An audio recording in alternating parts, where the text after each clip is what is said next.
Hey, it's Huck, and I don't know how to begin this, but I'm going to try to keep this a little brief. I could go on for a long time today, but I want you to take a look at my arms. I don't know if you can see that. You know, it looks like I've suddenly taken up heroin as a pastime. All this bruising and scarring, that's, well, you know, I've been having problems with my health, my breathing. I have COPD, and it turned out this week that I had a big setback. Sunday I managed to finally get through a full week of work, and it's been difficult for me to do that. It seems like every pay period, every 2-week pay period, I've been missing 2, 3, 4 days a week due to a flare-up.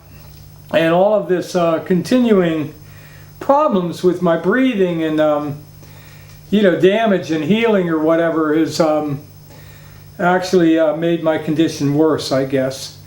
At any rate, I got through Sunday, got a full week under my belt, and I knew by the end of the day I was having some difficulty. By the time I got home, I had to get on my oxygen, which they still haven't come and taken away yet, thank God.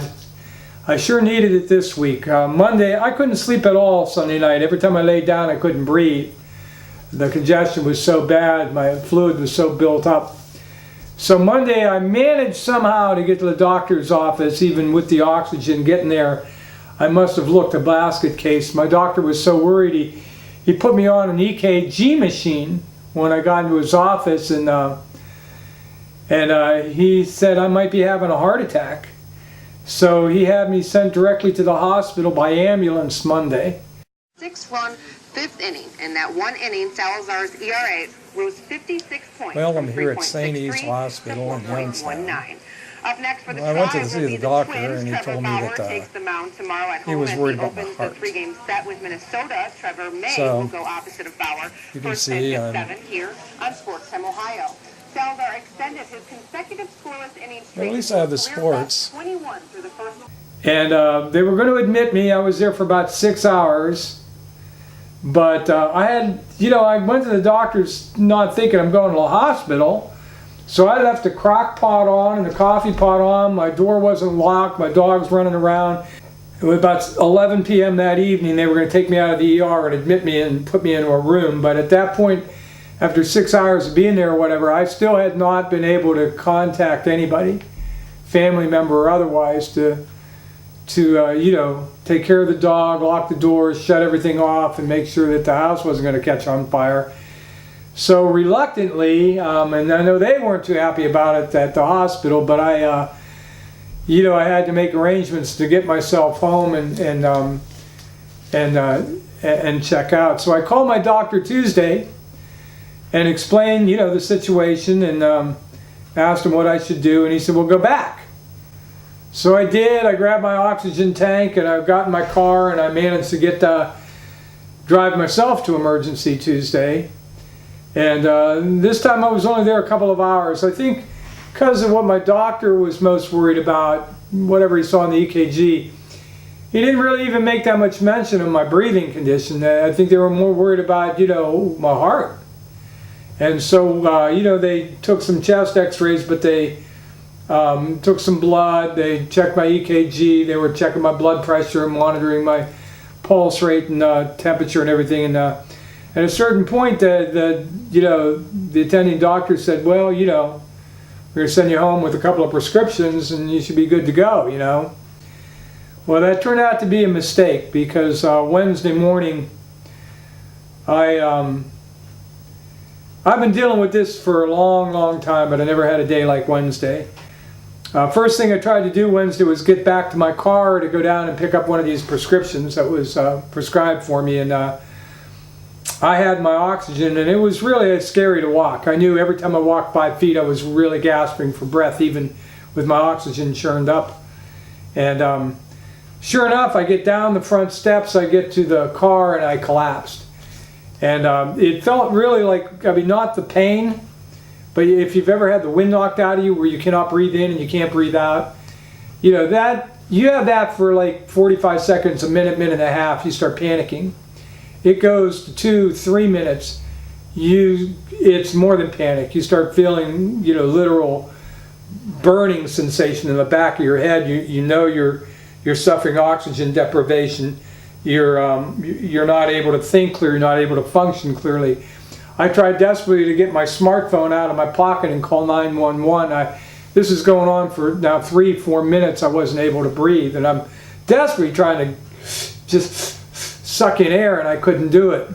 At any rate, I never did manage. So these damn smartphones, you gotta get through like 2 or 3 screens just to punch in the number, and I ended up dropping the phone before I ever got that far. And somehow, after what seemed like an agonizing 3 or 4 minutes, maybe, I managed to draw a couple of breaths and sat there another 5 or 6 minutes and was able to gain my composure. And at that point, I got in the car and went down to the pharmacy, picked up the prescription, and came home, and did manage to get back into the house somehow and sit down. But then a little bit later that day, it's about 3 o'clock, I had to desperately go to the bathroom. And I remember thinking, do I really want to do this? Because I know if I try to walk just the 15 feet to the bathroom, I'm going to have another episode. I knew it. And I managed to get to the bathroom kind of gasping, but I got there. And it was on the way back when I was done with that I couldn't make it to the couch. And I had another episode like I had outside, but this one was worse. I was a little quicker to the draw though, and I did manage to call 911, and I managed to blurt out my address, and I can't breathe. That's about all I could say. And within 5 minutes or so, the police and the ambulance were here. And eventually I did get taken to the hospital, and so I've been here since Wednesday. I just got home today. Now, one of the things I was really worried about was, what was the problem with this? Did I come down with pneumonia? Was this a more serious condition than I thought I was dealing with? And it's kind of a combination of those two. Apparently I have maybe some allergies I'm not aware of. Things that are triggering this. Just the situation of being where I work and the environment that I work probably isn't good for me. I'm talking all the time for 8 hours a day. I'm in a room with 200 people, and I'm probably picking up a lot of germs and things that I just don't have the immunity for anymore. I don't know. The air in there, this is an old, building that I work in that's never really been renovated. And so there's no real circulation in this big, huge center. And so that's not a healthy environment for me, obviously. And that's why even on good days when I go to work, by the time I get off of work, I often feel terrible. The last hour or two of work is always hard. But at any rate, I don't know what all the contributing factors are. But each time I've continued to re-injure or re-damage my lungs, they get a little bit worse. They're telling me now I'm like stage 3 emphysema. And obviously I can't be around smoke. I can't be around any kind of, lot of things I guess can affect this. And trouble is, if I can avoid many of those things at this point, there's no doubt I'm going to progress to stage 4. Everybody does, but it's a matter of prolonging that progression. Trying to slow that progression down as long as possible is what you're shooting for here. And so I can't be around smoke. I can't be around any kind of certain environmental things. They're basically telling me in my situation I need to go on disability. I don't know. I still don't know how I'm going to deal with that, because it's such a long, arduous process. You need an attorney. You pretty much got to go bankrupt. It could take you 2 years to get it approved. And in the meantime, what do you do? So my goal immediately right now is try to get healthy, get back to work, and and maybe, look at that and see what I have to do as far as securing the help of an attorney or whatever, and look into, maybe some kind of disability pay for now. And either way, I'm probably going to have to sell the house if it's even possible for me to do that. But at any rate, I did take some film while I was in the hospital. I had my I didn't have my camera, but I did have my phone. There's a lovely nurse. Oh, one of the many lovely nurses. A lovely nurse. One of the lovely nurses that we have here on staff. The care here has been exceptional. Who are you telling that to? Somebody that cares? This is actually going to be a YouTube video. Oh, jeez. I have a YouTube channel, actually 2 of them. And I'm going to give everybody a little update on my situation here, why I've been away this week. So, hey.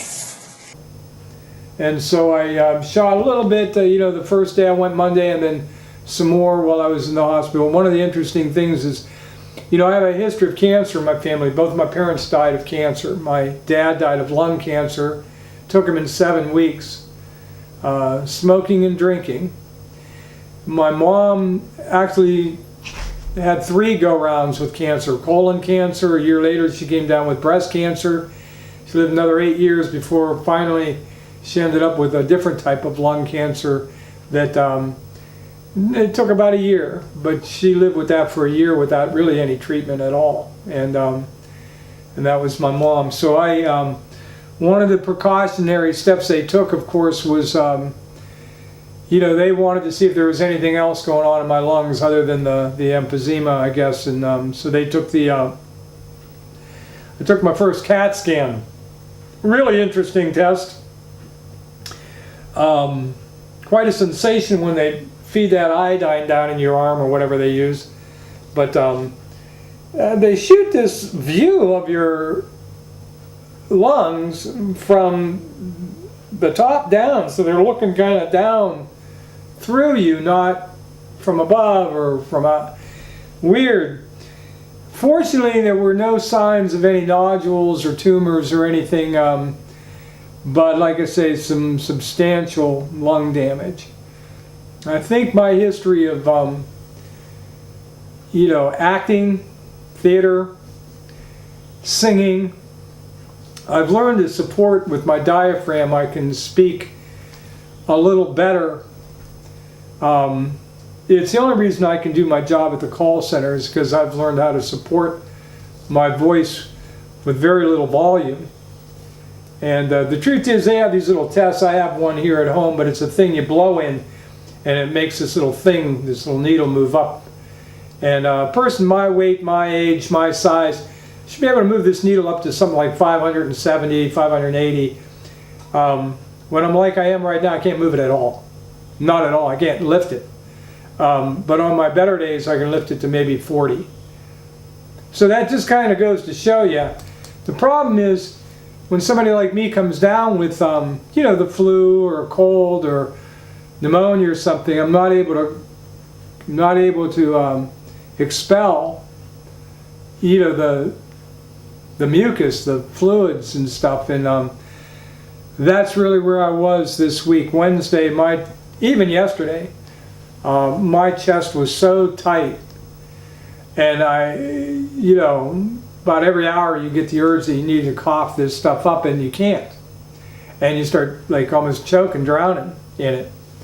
And so it's going to take a little while for me to clear this all up with the antibiotics and everything they got me on. But the point is, I've got to try to get healthier. I've got to try to if I can stay away from hazards that are going to affect me, I can't get a lot stronger, but I can get a little stronger. And maybe, a year from now, 2 years from now, I could be significantly better than I am right now. The main thing is, I can't allow myself to get any worse than I am now. like I said, Wednesday was really the first time I thought I really wasn't going to make it. I was probably a minute or two away from maybe not being here today. That's pretty scary. So I want to take one moment to thank everybody that has shown some, their support and their prayers, however they've wanted to share their thoughts, and I really do appreciate that. Of course, there's a person out there who's been watching my videos for a long time who's, come to assist me and again help me again this week, and I just missed another whole week of work, and like I say, it's been a while since I've been able to work, a 2 full week period without missing, time. And every time that this happens, not only am I not catching up, I'm getting further and further behind. And so the help that I've received has been just, I don't know what to say. I can't thank you enough. I don't know how to thank you enough. It goes without saying that I am so much in your debt, and just I'd love nothing more than to just give you a big hug. And I want you to know I love you folks from the bottom of my heart. I don't know what I've ever done to deserve some of the kindnesses I've received, but I'm overwhelmed by it. And but Huck's not done. I'm determined. No matter what it takes, I'm going to get better. I'm going to work myself through this really difficult time. I am so glad I have you to share this journey with me. You are the fuel for my fire, and I don't think I could do it without you. One of the things that's been keeping me going here recently is, I don't ever watch reality TV. I'm a news junkie from the word go, and so if I'm not reading a newspaper or reading Huffington Post or catching up on all of the news I get from any number of blogs and things I read online, and I look at different YouTube videos myself. There's a lot of people that I follow that are kind of liberal like me, kind of moderate to liberal, progressive even, and a lot of my favorite folks. Some I just get a kick out of listening to, but and I don't always agree 100% with all of them, but I agree substantially with most of them. So I've been keeping up with like Old Fart Rants and John Fuselang and just a whole bunch of people on YouTube that I try to watch when I can. And of course I never miss my Rachel Maddow, my Chris Hayes. I watched Tom O'Donnell show. I watch Morning Joe in the morning, even though he can infuriate me. And there are and I watch some of the things I disagree with. So I'm a news junkie. What can I say? I read all this stuff. I watch all this stuff. It keeps me going. And I although I love entertainment, hey, I was a theater guy. I love theater. I love musicals. I love a lot of entertainment. But one of the things I never really got much involved into at all was like reality TV. All these, American Idol, America's Got Talent, Dancing with the Stars, all of this kind of stuff. I never really, just never got involved in watching any of that until I started posting some of my videos. And some of my early videos, where I first started doing some of the songs, some of my first songs really got quite a few views. I mean, I have a couple of songs that had like 3,000, 4,000, maybe even 5,000 or 6,000 views. And I must say, I got a lot of really kind comments on several of them, and people urging me that you ought to go on this show. And now that I've had a chance to watch America's Got Talent, I've been watching pretty much all season long, really for the first time. And one thing I can say after watching it is that there's no way I could have ever competed with some of the talent on this show.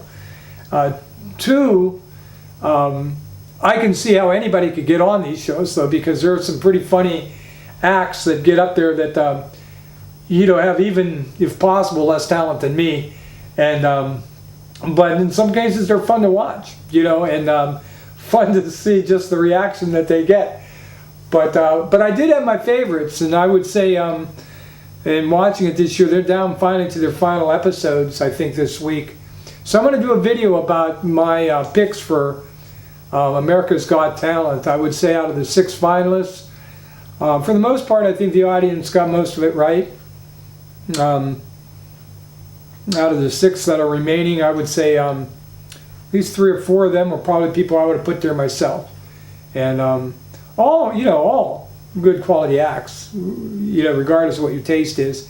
I have my own favorite, though, and so I'm gonna give my picks in that video. I hope to post that a little bit later tonight. Now, before I let you go, I got a little bit of clips. I didn't bring my video camera to the hospital, but I did have my cell phone, and I shot a few little clips Monday when I first went in, and then of course I ended up coming home that day, and then I went back in Wednesday. Like I said, I've been there until this morning. Today's Saturday now, and so here and there, I know this yesterday and Wednesday and Monday and I think today, shot a little, just very short little clips while I was in the emergency room and when I was in my hospital room. So I thought I'd share a little bit of that with you. You can see Huck in his glory. I do want to also say one other thing. The care I received at St. Elizabeth Hospital in Youngstown was exceptional. It exceeded all my expectations. I went in there a little bit worried on a number of fronts. How am I going to pay for this? What's going on? Am I got to admit, in the back of my mind, I was really worried about the result of the CAT scan. So there was a lot going on in my head. I have not been admitted in a hospital in many, many, many years. I've been able to avoid that, and so this was a big deal for me, and I cannot say enough about the level of care that I received. Virtually everybody that came into my room that dealt with me, every doctor, every nurse, every aide, I really thought went way out of their way to cheer me up, to give me whatever it was I seemed to need or wanted. I don't ask for much, so I didn't. But it was. They really did a lot to make my stay there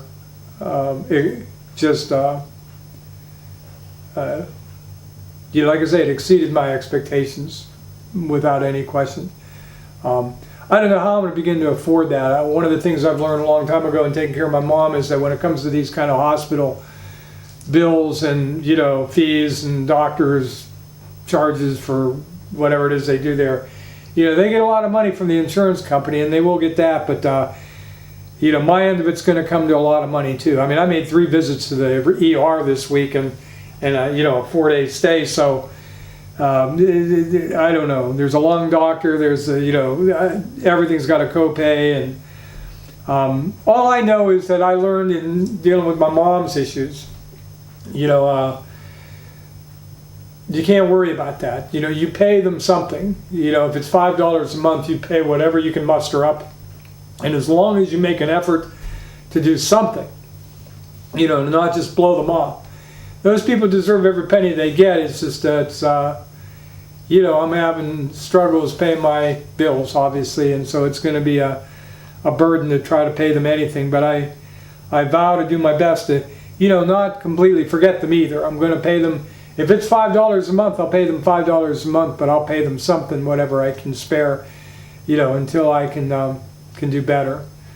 And that's sometimes all you can do.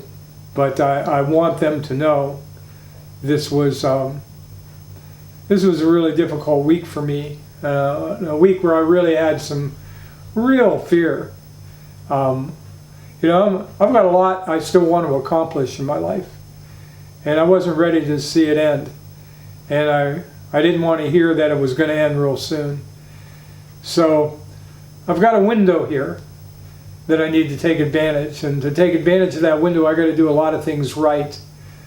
And so I intend to do that. And the other thing that I intend to do is, you know, to keep posting these videos. One of the things that that keeps me going, you know, I'm alone. I got my dog. I think I miss my dog more than just about anything this week, and I know she missed me. Is one of the things that sustains me through all of this is knowing that I have this, you know, small but loyal, you know, friendship on YouTube out there. Folks that, you know, I mean, I can tell just by your comments and by the, you know, compassion that you've shown me in so many ways over the years that, you know, you really do sustain me. You know, now that I don't have my mom and I don't have, you know, a roommate or anybody to share a lot of my life with, and, you know, my goals, my accomplishments, my dreams or hopes or fears, you know, you've kind of filled that void for me. And I can't tell you, you know, everybody's different, but for me that's filled a real need in my life. And it really has kept me going. It gives me drive to continue. And like I say, I'm not done. There's a lot of goals. I mean, I still want to finish a few books, some of which I haven't even started writing yet. So I have a lot of ambitions, and I may have to narrow down, you know, some of the things that I would have liked to have been able to do with my life. You know, I mean, I think that's something that we all deal with as we grow older, that we have to realize there are limitations on some of the goals and some of the dreams that we may be able to actually realistically, you know, fulfill. Some of the places that we thought maybe we'd ever go, or things we might sometimes think we'd be able to accomplish. As we get older, we see that list narrowing. You know, either, you know, for whatever reason. But that doesn't mean that there still aren't goals out there that are reachable. And you know, you have to, I think you have to adapt. Life is about adapting. And you've got to try to find new goals, or maybe old goals that you can put just as much energy and as much, you know, drive into as any of the other goals you may have to forsake. And as long as you have something to strive for and you feel like you're making progress toward it, you know, then I think you can feel like you're, you know, that you're fulfilling your destiny. And, you know, that's where I'm at. I want to get healthier. I want to continue to work on some of my ambitions and my goals in life. And I'm not ready to give any of that up, you know. It may take a little directional turn here and there, and I may not get there in the same way as I had envisioned, but a lot of these goals are still accomplishable, and you know, they're still achievable. And so I'm going to work at that, beginning now.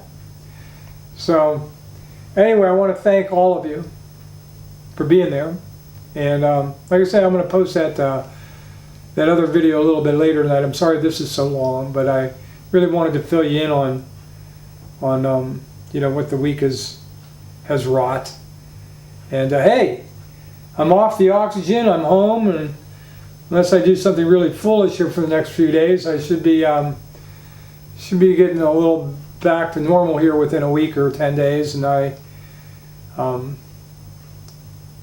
just hope I don't have any more slip-ups here.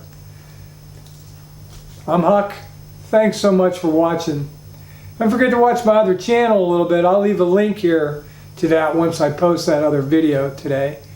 I might not even get that posted until tomorrow, the one on the America's Got Talent thing. But hey, you know, maybe I'll see if I can get Clone to join me on that. I don't know. It might be a little bit hard to do today, but we'll try. Thanks, everyone. I really do. I love all of you.